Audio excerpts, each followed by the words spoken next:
Olá e bem-vindos. Hoje vamos mergulhar fundo num dos materiais mais fascinantes e duradouros que existem, o cabedal. Todos nós temos uma peça de cabedal de que gostamos, seja um casaco, um sofá, o que for.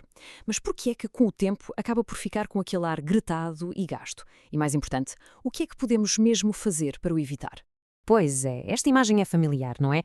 Estas fissuras, esta perda de cor, transformam algo que era luxuoso em algo que parece já ter visto melhores dias. É frustrante, principalmente quando se investe em peças de qualidade que eram suposto durar. Ok, vamos diretos ao assunto. Estas são as duas grandes perguntas que vamos responder hoje. E a resposta não está na superfície, como se poderia pensar. Está escondida bem lá no fundo, na estrutura microscópica do próprio cabedal. Para percebermos o que se passa, temos de mudar a nossa perspectiva.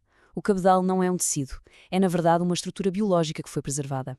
É um material que já esteve vivo e que, por isso, tem uma complexidade incrível. E aqui está o componente principal de tudo, as fibras de colágeno. Como podemos ver, o cabedal não é um bloco sólido. É uma rede densa e entrelaçada destes milhões de fiozinhos de proteína. É a capacidade que estas fibras têm de deslizar umas sobre as outras que dá ao cabedal toda a sua flexibilidade e resistência. E esta comparação explica o cerne da questão de forma perfeita. Quando o cabedal está em bom estado, as suas fibras de colagênio estão lubrificadas com gorduras e óleos naturais. Elas deslizam suavemente. Mas com o tempo, essas gorduras perdem-se e evaporam, e as fibras começam a roçar, a atritar umas nas outras. É esta fricção, a um nível microscópico, que quebra as ligações e que acaba por causar as rachas que vemos à superfície. Então, o que é que leva à perda destas gorduras tão essenciais? Bom, a verdade é que o cabedal está constantemente a ser atacado por uma série de fatores, tanto ambientais como biológicos. Vamos ver quais são os principais culpados. A luz do sol, por exemplo, decompõe as cadeias de colagênio a nível molecular. É um processo chamado fotólise. O ar muito seco, ou pelo contrário, muito úmido, também causa estragos. Mas um dos piores inimigos, e talvez o mais surpreendente, é a nossa própria transpiração.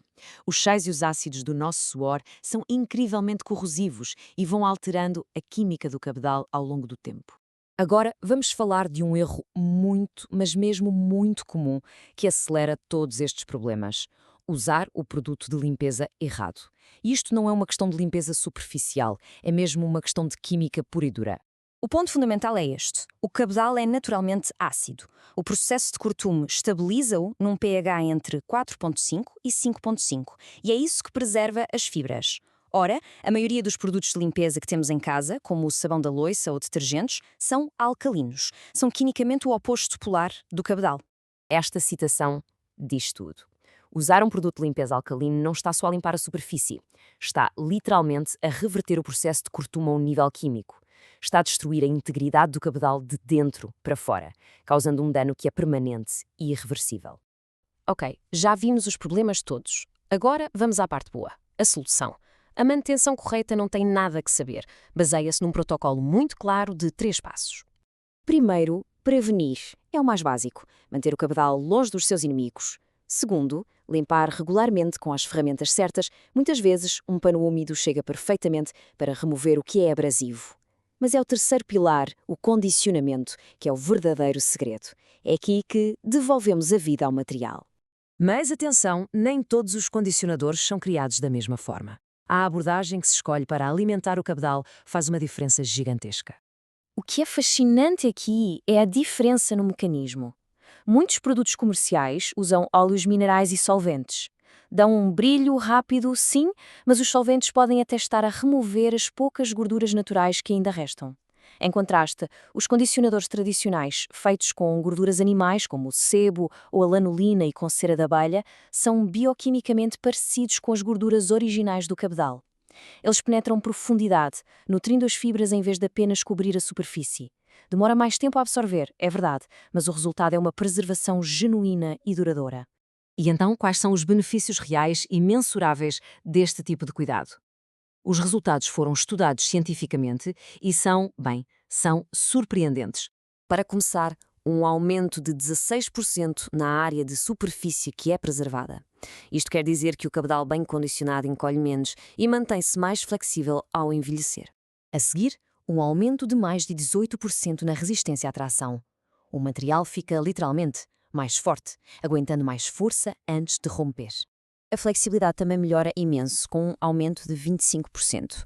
O cabedal consegue esticar muito mais antes de chegar ao seu ponto de ruptura. E agora, o número mais impressionante de todos, um aumento de quase 173% na resistência ao rasgo. Isto mostra de forma dramática como a lubrificação interna das fibras protege a estrutura do cabedal. É uma diferença brutal. No fundo, é disto que se trata. A manutenção não é só para ter um aspecto bonito. É um processo funcional que garante que o cabedal possa continuar a ser usado durante muitos, muitos anos. Por isso, fica a reflexão para a próxima vez que pensarmos em tratar de uma peça de cabedal. A pergunta que temos de fazer é: estamos apenas a limpá-la ou estamos a preservá-la? Compreender a ciência por detrás deste material notável é o que faz com que ele dure, não apenas anos, mas gerações inteiras.